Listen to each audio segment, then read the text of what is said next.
We're going to continue on with our journey here talking about Splight info that happened in the early stages of the OCG, because staying educated to see how things will transition from their side of the game from when the deck was at its peak to here is going to be something that I know a lot of data seekers and a lot of innovators are going to want to see. Splite, that is all we are currently hearing about in the OCG, and for the very early times it really did warp their format upside down.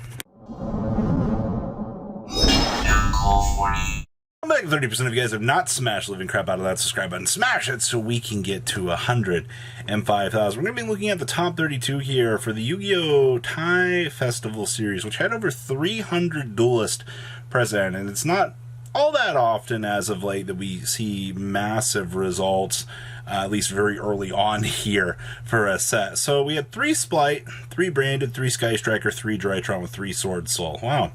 Now, that's a pretty acceptable breakdown here. We also had 2 Mystery Rune, 2 Lyricalist Tri-Brigade, and 2 Flaunderies. You recognize how many of these decks from our meta are present in here? Now, the other category is one-ofs that's scraped in here. So we had an Adventure Tenyi deck, okay, 1 Altergeist, Dinomorphia scraped in with their support. That is really impressive, actually. We had Endymion. You got to remember the OCG has Electromite, which can kind of change the pace of the game.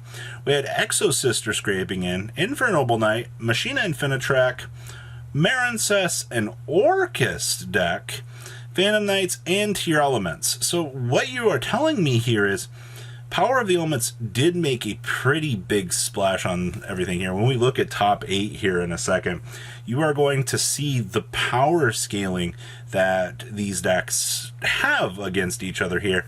And you'll see, you know, much like a YCS, you'll see the grind out here that these decks didn't quite live up to the standards that had been set by this. And you'll also see like those key differences and things that are established. But once again, you know, for a big meta scaling event like this, to see that these are the breakdowns for these things and seeing that, you know, Mystery Rune ended up winning this event is very, very interesting. I will say that. So I hope to see more big scale results like this. Let's dig into the deck list, shall we? All right, the first deck list we're going to have here is Mystery Rune. Now remember, the entire fact of the Mystery Rune deck doesn't even care about milling out anymore.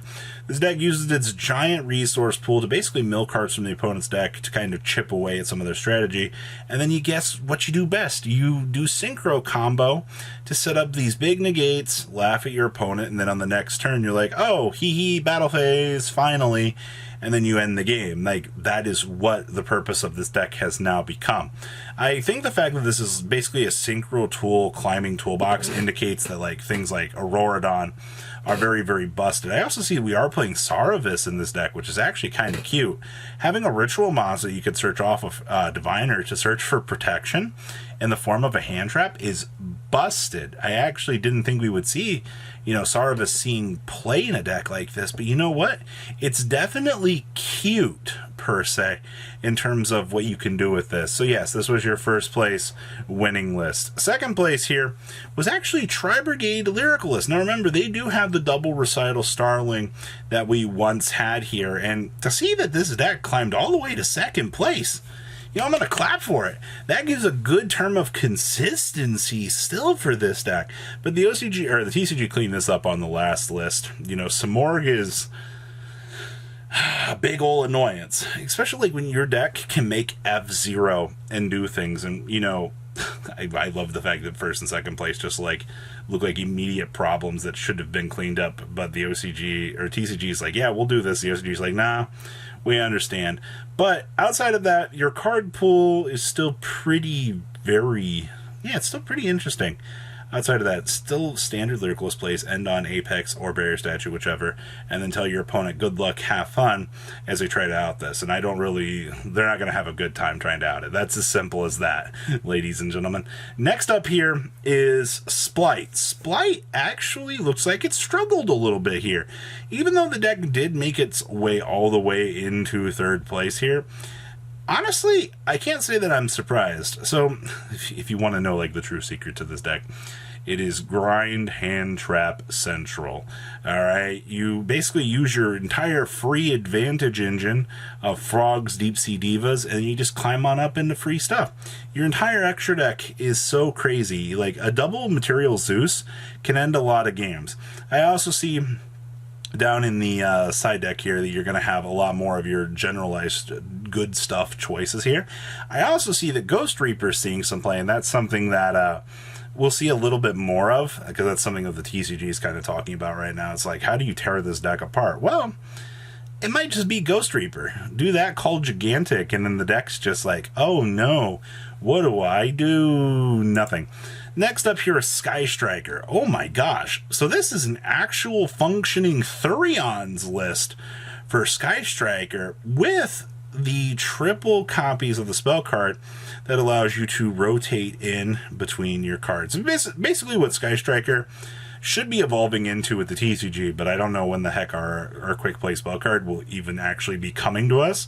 So that's where our next problem lies. Also, the Thurion stuff being a generalized Omni Negate for free for this deck is so stupid. Like, it targets any machine monster. Well, guess what?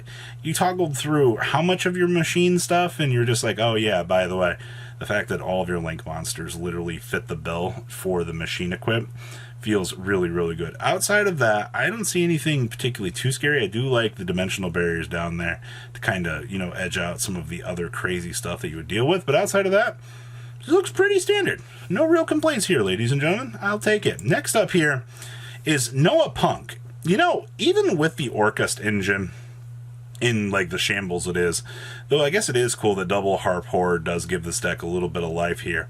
So you get Dingrisu shenanigans back in again. Actually, we're playing the Vampire Link or Exceed monster as well. That's kind of cute. So we're using the Punk engine to basically climb up and set up large Exceed monsters. Is that what I'm getting out of this? I also see we have basic Orca shenanigans for delaying the opponent's inevitable demise. Of course, we're playing the one Gizmek as per usual. It's kind of nice to see that Orcust is doing something.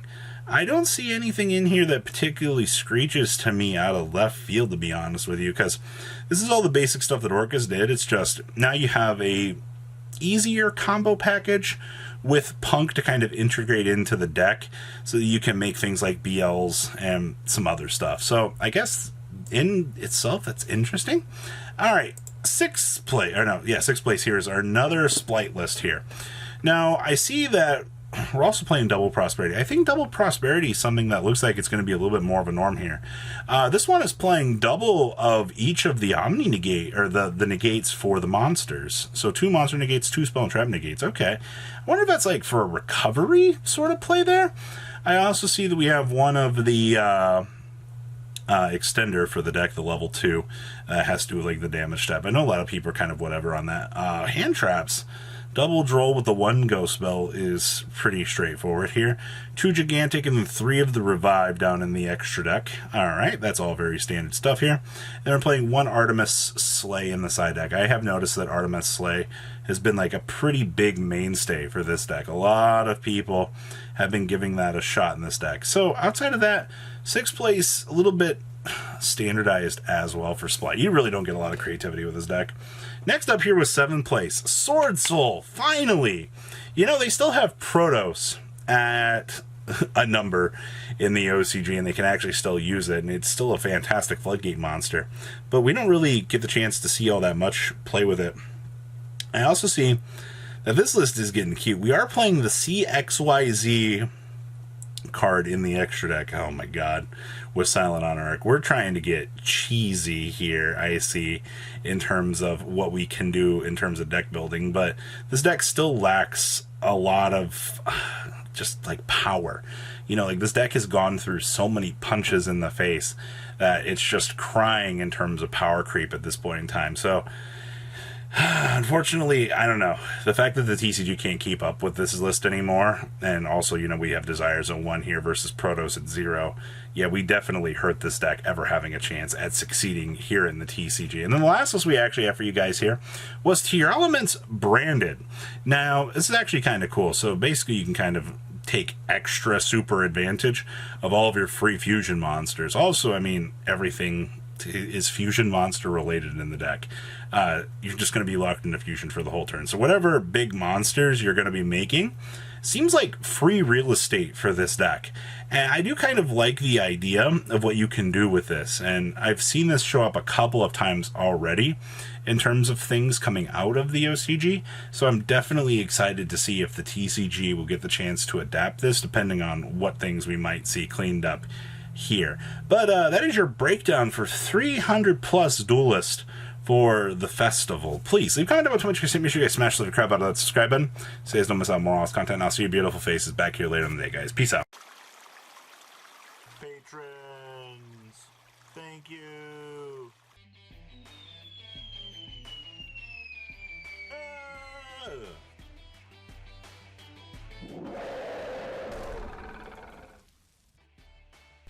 Thank you so much for watching. Check out these other videos.